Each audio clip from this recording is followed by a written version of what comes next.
All right, it is officially noon. Good after everyone, and welcome to another Iowa Learning Farms webinar.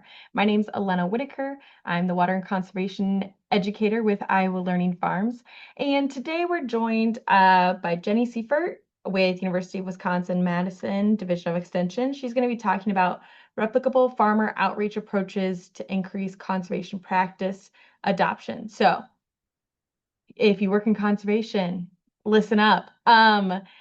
If you have any questions for Jenny at any point throughout the webinar today, go ahead and put them in the chat, and then we'll get to them after all of her slides. So with that, the floor is all yours, Jenny.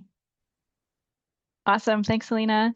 Hi, everyone. I'm excited to be here to share what Alina said I would be sharing about, which is two replicable farmer outreach approaches to help increase conservation practice adoption. And I'm here representing actually a project team. And I think two of my teammates are going to join too for the Q&A, but they're Amanda Gummert and Beth Baker.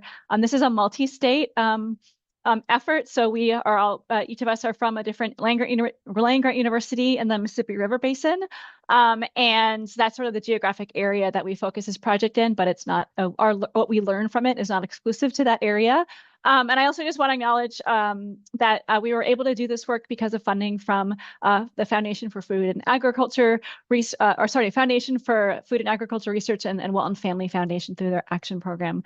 But yeah, so without further ado, I will get into what those approaches are. And what we were able to do with this project is really test out two research-based approaches to engaging more farmers in conservation practice adoption.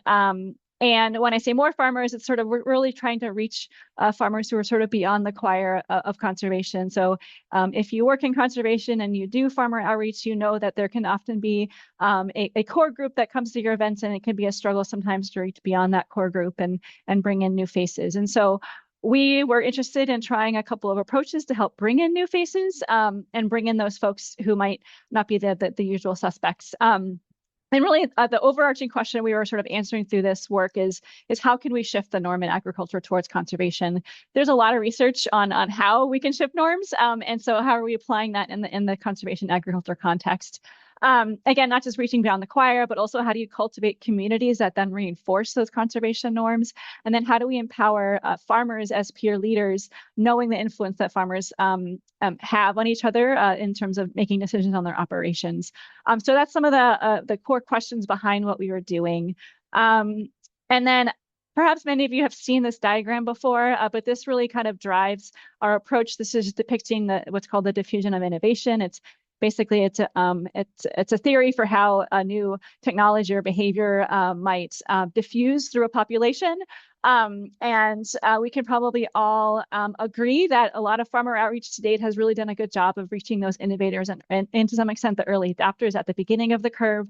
And there's this sort of big $1 million question mark of how do we reach towards that middle of the curve, the early majority and late majority who are, the mainstream population of farmers. And once sort of that sort of gap between early adopters and early majority is sometimes called the tipping point, and the argument is if we can reach that tipping point, we can help these practices become more mainstream. This, is a helpful theory. It's not a perfect theory, but it's really helpful in thinking about how you design farmer outreach. And a couple of things that we took from this theory that were really important to the design of our approaches were one, that first, early adopters, they are probably considered the most important win for conservation practice adoption. If you can get them on board, they tend to be opinion leaders to the rest of the curve. And so if you could get them on board and others look to them, then you can sort of help that behavior move along.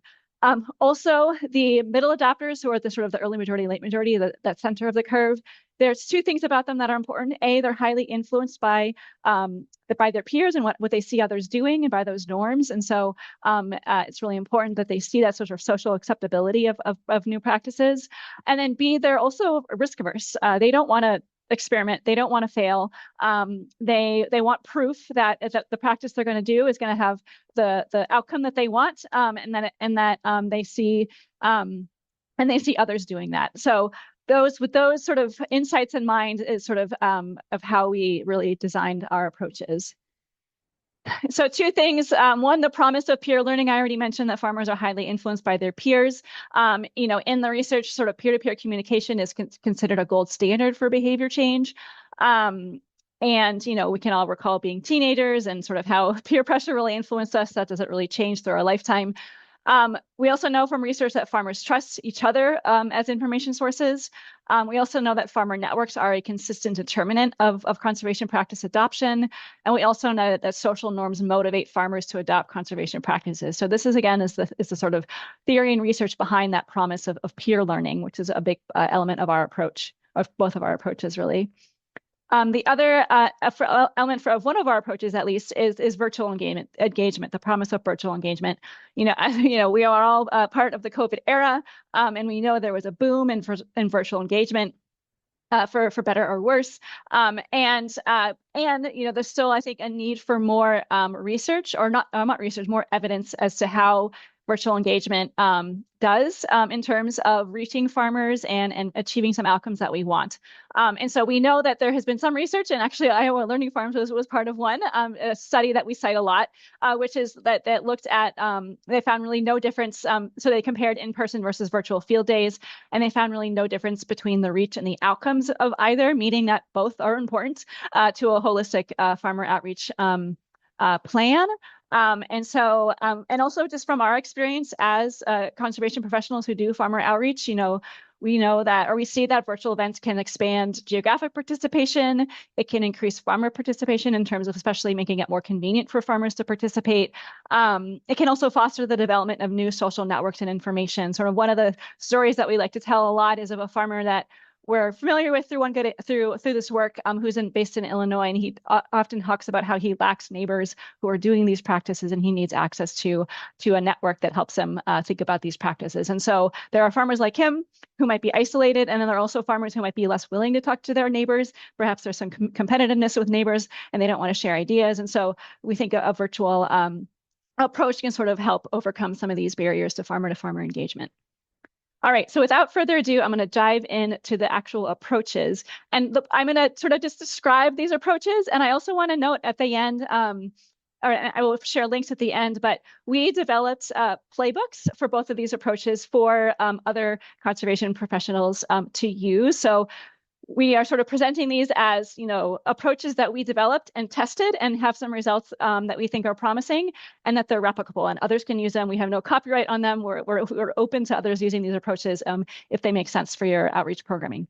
All right, so with that in mind, the first approach I'm going to talk about is Good Ideas Shop Talks. And I should also, I failed to mention that these two approaches came out of an initiative that my collaborators and I are part of called One Good Idea, which is a virtual farmer-to-farmer learning platform. And it's primarily a clearinghouse of videos and podcast sharing of farmers, with farmers sharing their experiences with conservation practice implementation. A lot of the stuff I just talked about for the research behind the work is relevant there too. Anyways, these two approaches are building upon One Good Idea. So you will notice that they sort of reflect that branding of One Good Idea. Anyways, so the Good Idea Shop Talks, what it is in a nutshell, is the virtual farmer meetup series, and that emulates the concept of a hackathon. If you have not heard of a hackathon, comes from the computer programming world where a bunch of programmers get together to solve coding challenges together. And so that's essentially what we're doing with these shop talks, is that we have a farmer who brings a real challenge or question that they're experiencing with either conservation practice implementation or soil and water resource concern. They bring that to the group, and that starts the conversation of how do you troubleshoot that challenge? What other challenges are people experiencing? Things like that. So it's really geared towards group problem solving, peer learning. This is not an expert-led webinar. We don't have any PowerPoints. We discourage PowerPoints. It is very much a conversation between farmers. And the elements of it that are really focused on that middle adopter element that I was talking about earlier are that it is, again, peer learning. It's really about sort of increasing the social acceptability of these practices. And then B, it's focused on that practical information exchange, problem solving, providing farmers that proof of what works and what doesn't work, and to sort of help ease that risk aversion that middle adopters tend to have. I should also note that we as facilitators, we have a very light touch on these. We are there to welcome the group and guide the conversation as needed. It's very much, we put the farmers in the driver's seat of these conversations. So some of the goals of the shop talks are A, to bring more middle adopters into the conversation, as I just mentioned. B, to build community across a broader geographic area. C, to increase confidence and or self-efficacy to succeed in conservation. So by sort of troubleshooting challenges and hearing how other farmers have overcome them, it can hopefully increase folks' confidence. Increase practice adoption, hopefully eventually in the long term, and then nurture norms that support conservation. The makeup of a meetup, again, is pretty simple. There's really sort of 4 key elements. There's the welcome that we do as facilitators. And then the farmer who we've recruited ahead of time, who shares their challenge or question, and in 5 minutes or less, with a little bit of context about their operation that's relevant. And then the rest is open group conversation. We, again, facilitators, we only step in to really shepherd the conversation as needed. We have never to date done breakout rooms, but those are an option if that's something that you feel makes sense for your group. And then at the end, we wrap up to share takeaways. So we ask the pitcher to share a couple of takeaways from the meetup. And I should also mention in terms of like the frequency and when we do these meetups. So we've had 6 seasons to date. We actually just finished our latest season last week. We do these seasons twice a year in the times of the year when the farmers are generally less busy in the field. So winter and late growing season before harvest. And we do them over the course of 3 weeks. So they're weekly meetups over the course of 3 weeks. We are not saying that's how you have to do them. That's just how we did them. And if this is something that you're interested in trying, definitely pick a schedule that's going to work best for the audience that you're trying to engage. And then some basic design principles of the shop talks. Again, keep it simple. As you can see, it's a very simple format, and that's intentional. We as facilitators, our job is to create the space. We are not, again, trying to deliver information to them. We're creating the space for them, for farmers to have this conversation.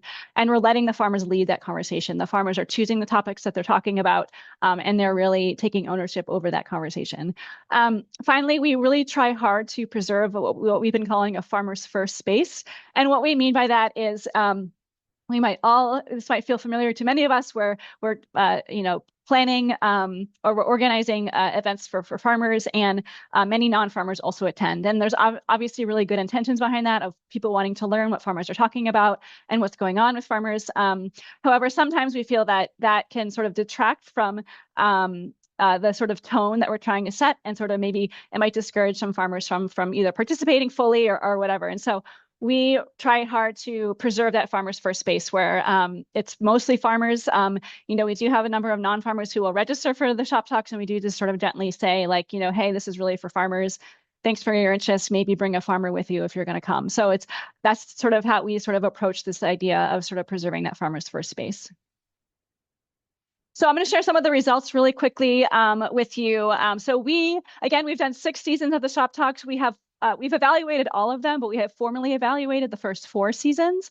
And there were kind of 3 main questions that we're trying to answer through those evaluations. One is, did we reach beyond the choir of farmers sort of doing conservation? And what our results show from the first 4 seasons is that roughly a quarter of the participants who responded to our survey. So that's not everybody, obviously, but it's those who responded to our survey. And our survey response rate was pretty high. It was around 60%. That's 60%. And roughly a quarter of them self-identified as middle adopters. So either early majority or late majority. And we had sort of definitions in the survey for these adopter groups so they could sort of pick which one they felt was most applicable to them. There's some caveats with that kind of data, but we felt like this is for this purpose, this is the best way for us to sort of track what groups these folks are falling in. So we felt very good about that. In terms of our second question was, do these shop talks increase motivation and confidence or self-efficacy and intentions to adopt conservation practices among participants? As it's kind of hard to see the data on this, but the bottom line is most participants did experience increases in motivation, self-efficacy, and intentions. Looking at across all adopter groups, 84% agreed they felt more motivated to do conservation. 73% agreed they gained more confidence. 71% agreed they plan to expand their use of practices, meaning maybe they're already doing practices and they want to do more. And then 58% agreed they learned about a new practice they plan to adopt. And what's interesting is for that, especially for that last one about adopting new practices or intentions to adopt new practices, when you split it up by adopter group, early adopters and innovators had a much lower percentage in that, presumably because they've already adopted some of these practices. Whereas the early majority, 80% said they learned about a new practice, and 100% of late majority said they learned about a new practice. So it's interesting to see sort of how the different adopter groups maybe responded slightly differently, depending on where they are on the sort of their conservation journeys. And then finally, our last question was, do these meetups create a sense of community, especially across a broader geographic area? And we had a couple of indicators for that. One, it was 80% agreed that they felt more connected to a community of conservation-minded farmers, and 51% agreed they plan to connect with somebody else or somebody they met in the future. And I should also mention that across all of these event seasons, while we were focused on states within the Mississippi River Basin, we were not exclusive to that. And we did have farmers that represented a total of 21 states over the course of these 4 seasons. And this is just some qualitative data from the farmers themselves. It really emphasizes that the things they gained from these shop talks include the ability to connect with other farmers and that information exchange.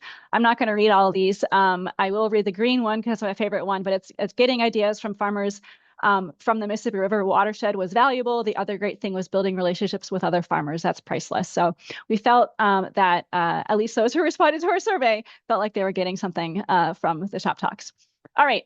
So the second approach I want to talk about is our Good Idea mini grants. And you might be thinking, a mini grant program, what's innovative about that? Well, I will get into that. But here you see sort of our 7 recipients of our Good Idea mini grants. What they were in a nutshell was money to help farmers implement edge of field practices on their operations, and as well as develop multimedia to help them share out what they did to other farmers. And so I'm going to get into more detail in a second, but the goals of the mini grant program, obviously to enable the implementation of edge of field practices. And then B, and importantly, it's not just about practice implementation, but it's also about farmer empowerment. So building confidence and capacity among the farmer recipients to be peer leaders.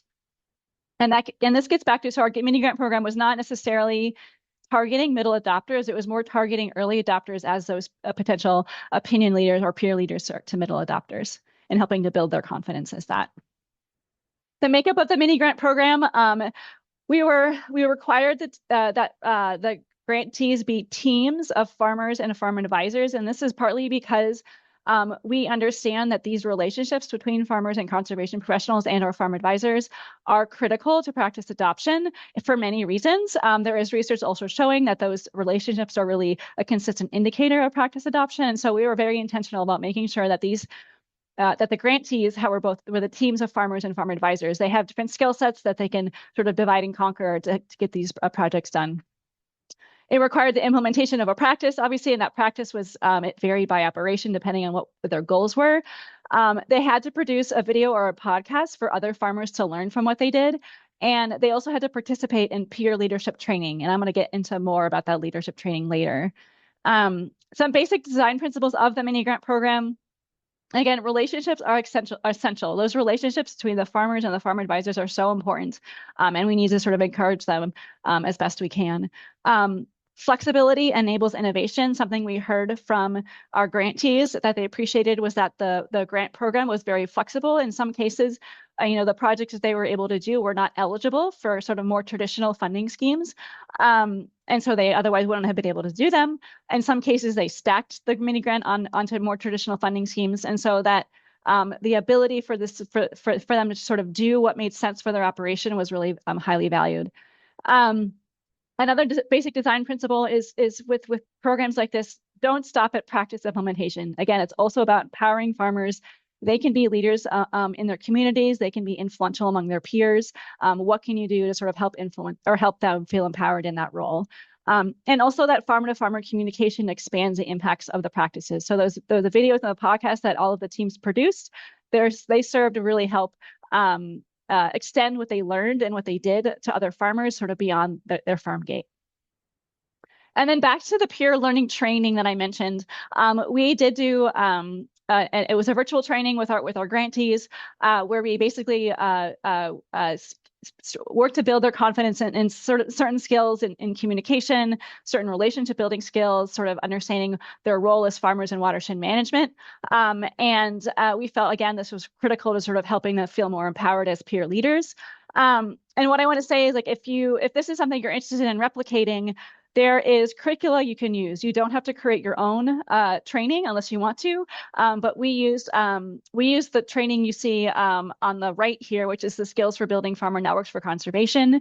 That really covers some of the key skills that farmers might need to be peer leaders in conservation, and that's based on some research that I was involved in, or that I sort of help lead.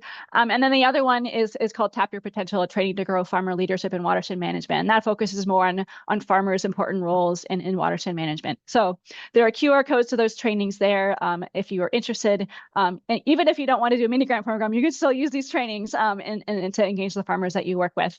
So I encourage you to just think about resources that already exist instead of needing to recreate the wheel. And then finally, outcomes you might expect from a mini grant program like Good Idea Mini Grants. Again, increased innovation. We feel that Good Idea Mini, and we did closing interviews with all of our grantees to get some of this feedback from them. And these are kind of the three themes that came out of it, or three themes that came out of it. One, that these mini grants really increased innovation by filling gaps in more traditional conservation funding schemes that help enable innovative practices. That a grant program like this can encourage stronger collaboration.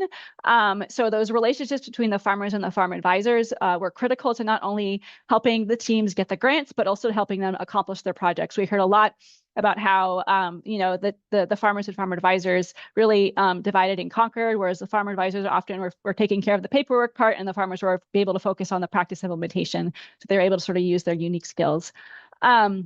And then finally, a program like this, we heard from our participants that it increased their confidence. So they gain confidence in not just sort of their own ability to continue on their conservation journeys, but also in sharing conservation information with other farmers. All right, so some takeaways from both approaches for folks like yourselves. First, let farmers lead. Let them lead the conversation. Let them pick the topic, and don't be shy about preserving the farmer's first space to facilitate that knowledge exchange. Don't be afraid to go virtual. So virtual peer learning, we do think it could be a valuable part of a holistic outreach strategy to reach beyond the choir as well as build a community for conservation. Support relationships, whether that's relationships between farmers or between farmers and farm advisors. Those relationships are essential to practice adoption, and we need to lift those up more. And then keep trying new things. We're all still learning, what's going to work to reach the movable middle or middle adopters, whatever you want to call them. Use social science, evidence from social science on what works. Use those to develop strategies, evaluate your strategies to see if they're working as intended. And I think, as we all sort of continue to try new things, we'll keep learning what's working and what's not working. All right, so if you're interested in these approaches and you want to download those playbooks that I mentioned early on, these QR codes will get there, and maybe we can also try to put the links in the chat for you all. But again, these playbooks are basically a play-by-play on what we did. We're not saying you have to do it exactly as we did it, but it's there for you to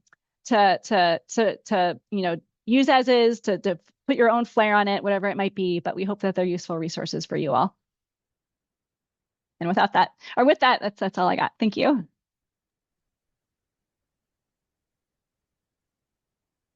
Maybe. Okay, my video, there we go.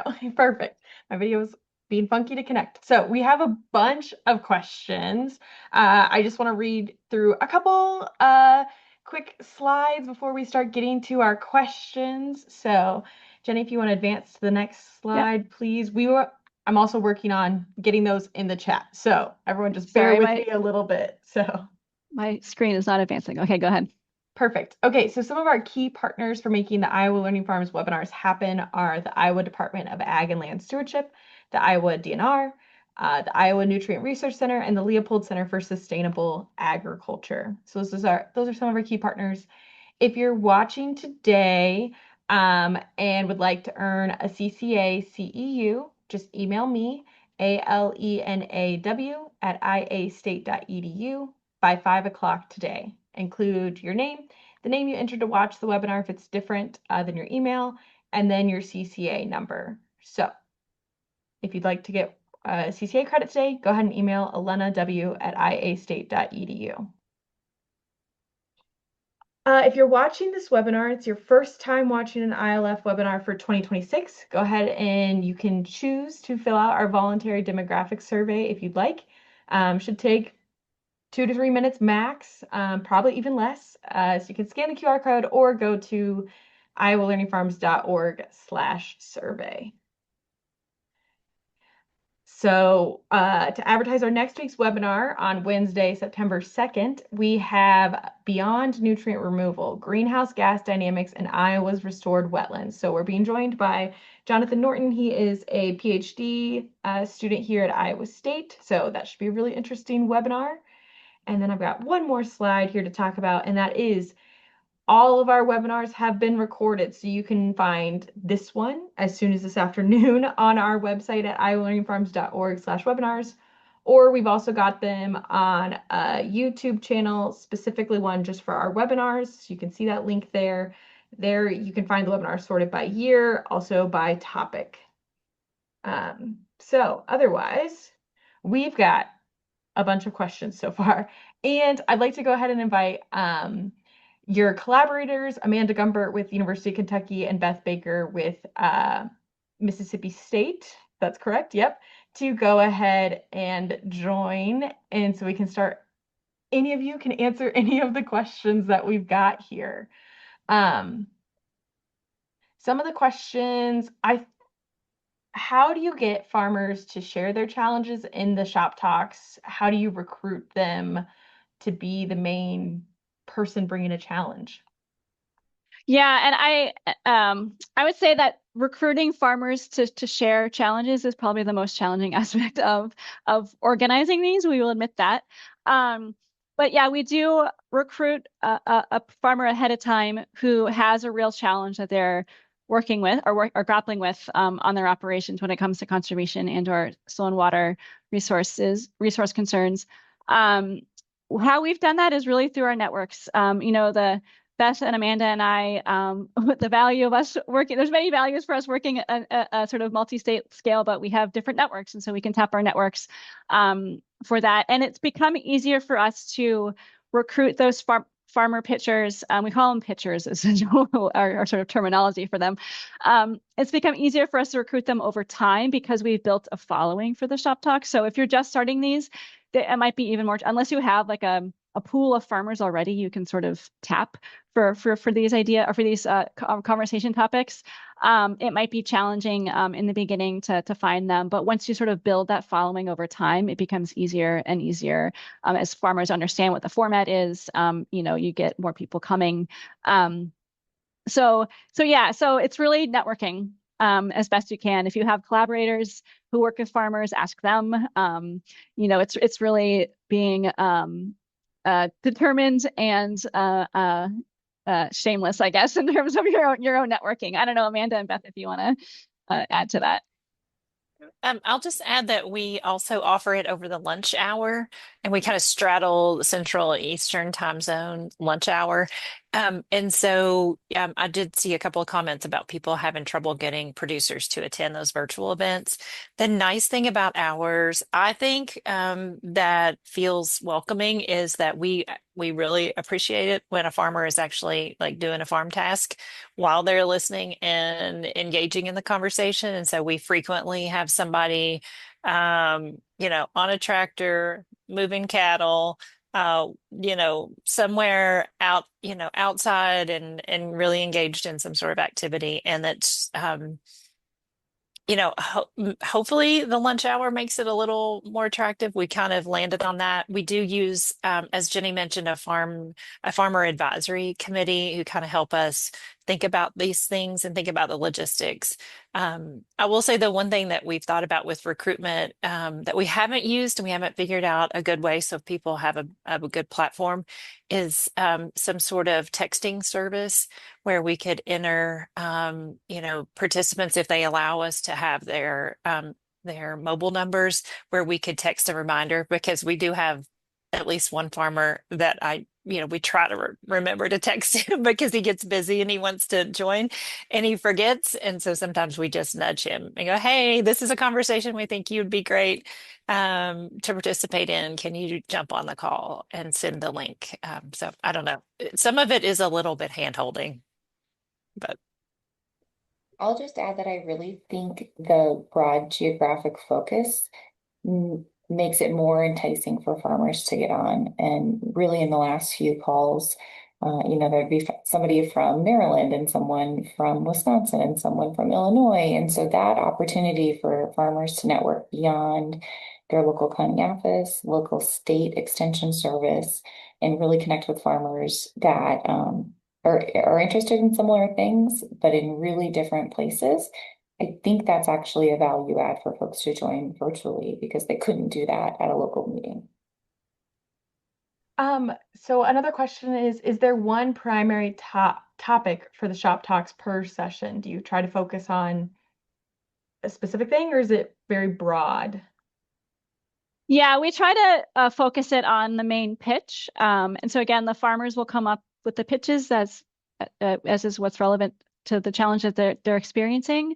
And we try to keep the conversation focused on or in the general vicinity of that pitch. Sometimes we'll get sort of participants sort of throwing their own questions in the chat, and if we have time, we get to those. But we really try to keep it focused, because again, the goal of the shop talks is not only to get farmers talking with each other and troubleshooting together, but it is to help that one farmer with that question get answers. So you mentioned that you're advertising these. Some people you have to text to remind them. How do you generally, though, advertise these? Like, how soon in advance are you advertising each topic? Do you advertise like your whole season at once? Yeah, how do you advertise these?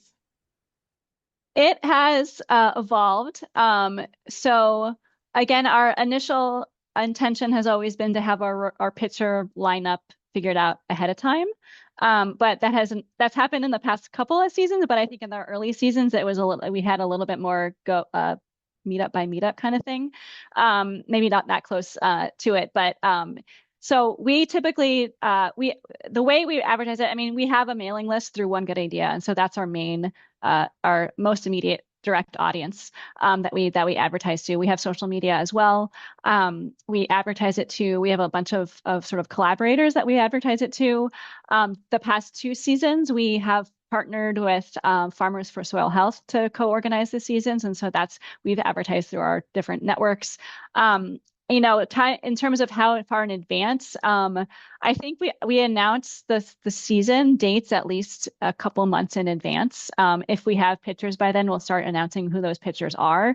But otherwise, we will. Our goal is always to have that pitcher lineup before the season starts, so we can advertise the lineup before the season starts. It hasn't always happened that way, but it has happened like that more recently. I don't know, Amanda and Beth, if you want to add to that.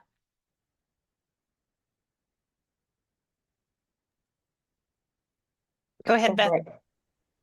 I was just going to reiterate the multiple touch points and avenues. It's not usually one method at one time. It's multiple times before the event starts and multiple different ways of advertising, and with lots of reminders in between.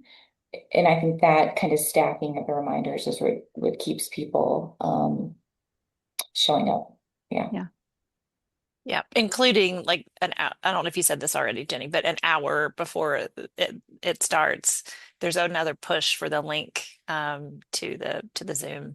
So that's really helpful that it's really accessible for folks to get to. The other thing, back to an original question, I think about theme is that sometimes we do have themes for the season, and we'll try to have producers who are like this past season was a little more livestock focused.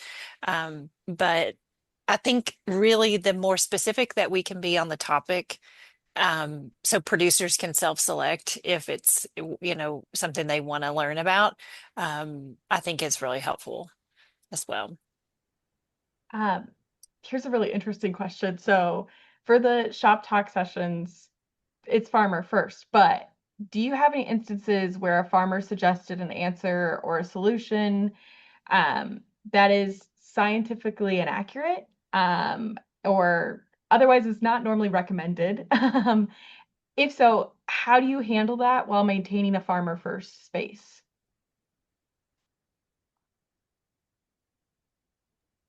I don't recall an instance, but I don't know, Beth or Amanda, if you recall an instance.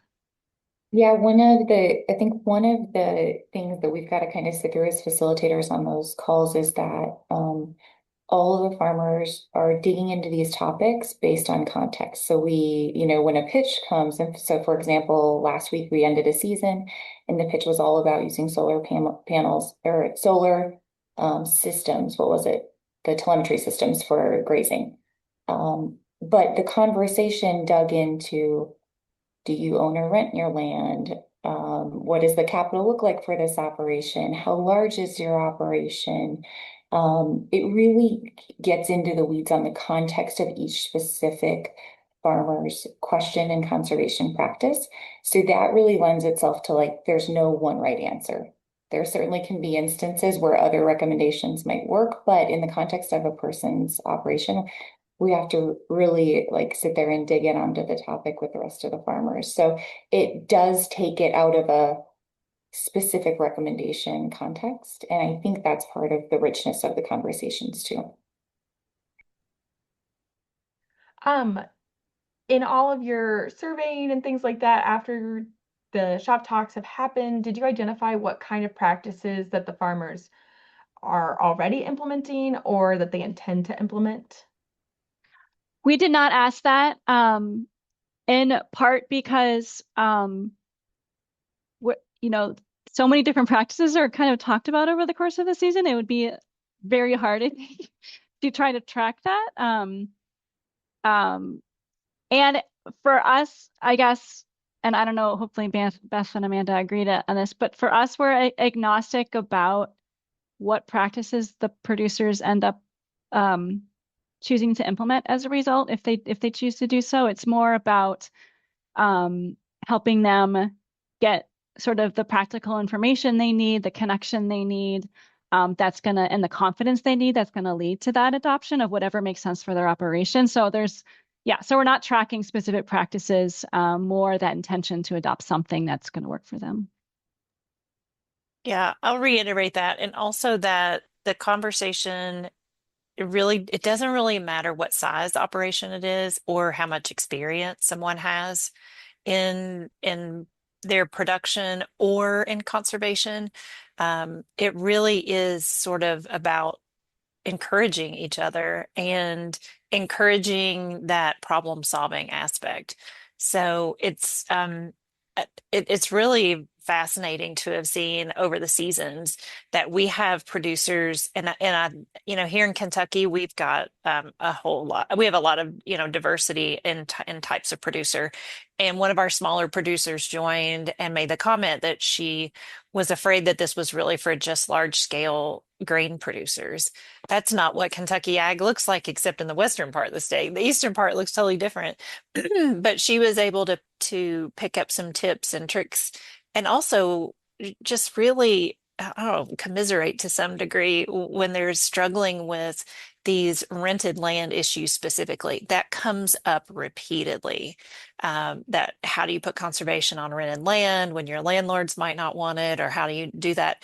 And we've got one of our regulars, I would say, who has a lot of experience dealing with different landlords. And so we always like it when he shows up and that conversation comes up, because we kind of lean on him to give his expertise also. So it's just kind of a neat space. And really, I'll just add also that in some ways it almost becomes a little bit like a unspoken support group of people who are struggling with a particular thing. It's really nice to hear, other people have dealt with it and how they've overcome it and so forth. So it's really also hard to, I think, capture in surveys some of the experiences that we've had in these conversations. Perfect. And you'd mentioned having the one farmer on about who deals with a lot of landlords. That kind of ties into our next question. They say that they know the research was focused on farmer engagement, but when you were interviewing the farmers, did any discussion pop up about landowner slash tenant farmer relationship and how that has impacted adoption?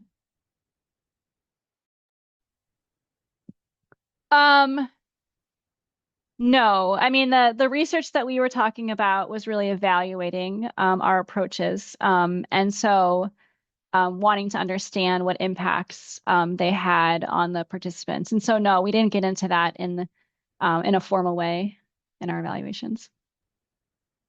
Okay. Have you ever experienced conflict between participants in the shop talks? Do you as moderators have a plan for dealing with that if it happens? I mean, there's certainly differing opinions, but I wouldn't say it's ever resorted to conflict. I think that everyone, at least in that I can recall, has been very respectful of the differing opinions and different perspectives that people are coming from. So that is not a real challenge we've had to confront. But I don't know, Beth or Amanda, if you have anything to add. No, I think we do a great job of moderating the space for open conversation, and we kind of set the tone for that at the beginning of the session. And you'll see that in the link Selena put in for the playbook for the shop talks, the way we kind of set the scene at the beginning. Um, and that really does help with folks sharing openly, and it's okay if folks disagree on an approach for how to implement or either approach a problem or implement a conservation practice. I think that again adds the thought diversity that it doesn't always have to be one way. Yeah, I would just say that probably if we have just trouble at all, it's that somebody might be a little more verbose and forget to share space equally. But typically, I mean, that's our job as moderators to try to kind of keep that under wraps and make space for everyone to share their ideas and rebuttals. So, but I don't think doesn't feel like it's ever been extreme. Okay. Um, we just had a comment that I thought would be interesting. Earlier, we were chatting about how advertising them and trying to find a good texting. One person said that they've used Textamal or MailChimp, and that both work really good. So maybe that's something to try out. Otherwise, in the chat, we've got a few more questions, but just some logistics here really quick. I do think I have both playbooks officially in the chat now for everyone. One person was asking about the links to the trainings. You'd said you'd all use some other trainings. So if one of you wants to find those links really quick, and we can put those in the chat as well. Otherwise, we've talked about some of these things already. Finding people.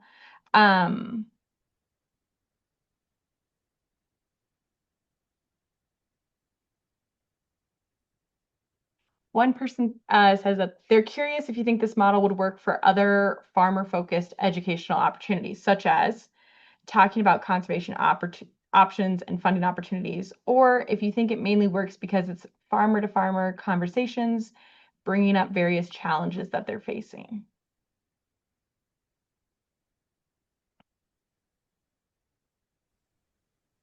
I'm sorry, I was distracted by putting a link in the chat.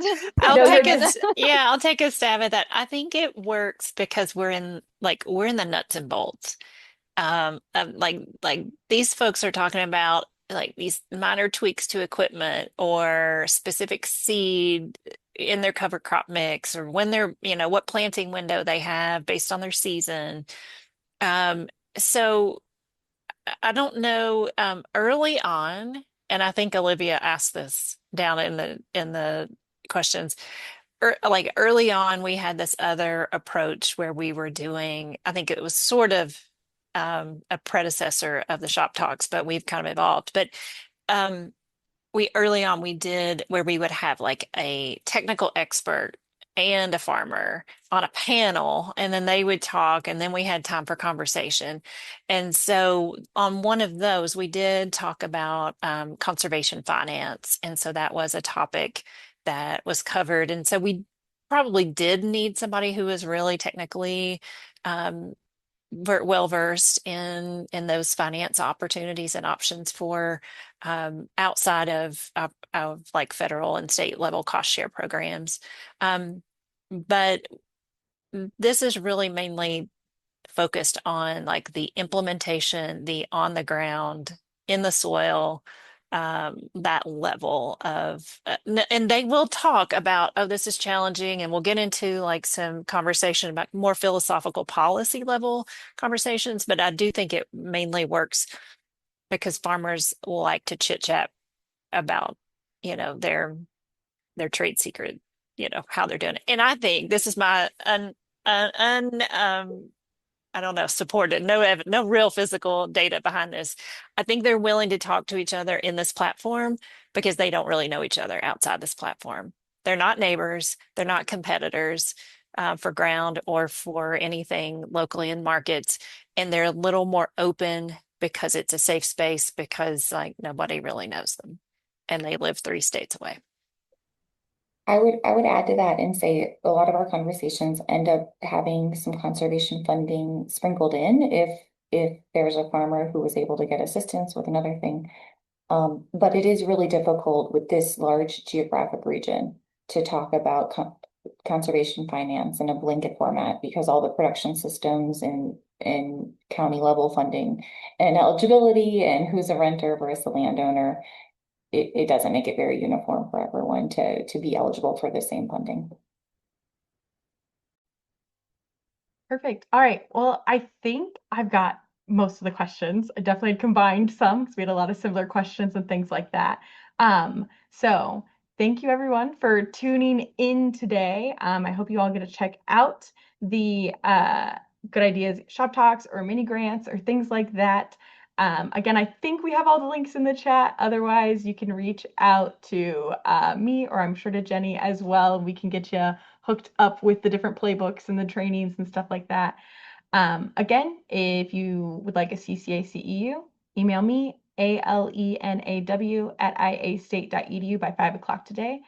Otherwise, if any of you want to have any last words to say, I'll give you a minute or two to add anything to the conversation. Yeah, just thank you for listening. We hope if you're inspired to try out either the shop talks or the mini grant model, we'd love to hear how it goes for you. In the playbooks, our contact information is in there. So we would really love to, we really want these to be replicated. We don't have a copyright on them. We think that the models are promising. Again, they're not silver bullets, but they're part of they can be part of a sort of overall strategy. And so we hope that you'll consider how you might use them.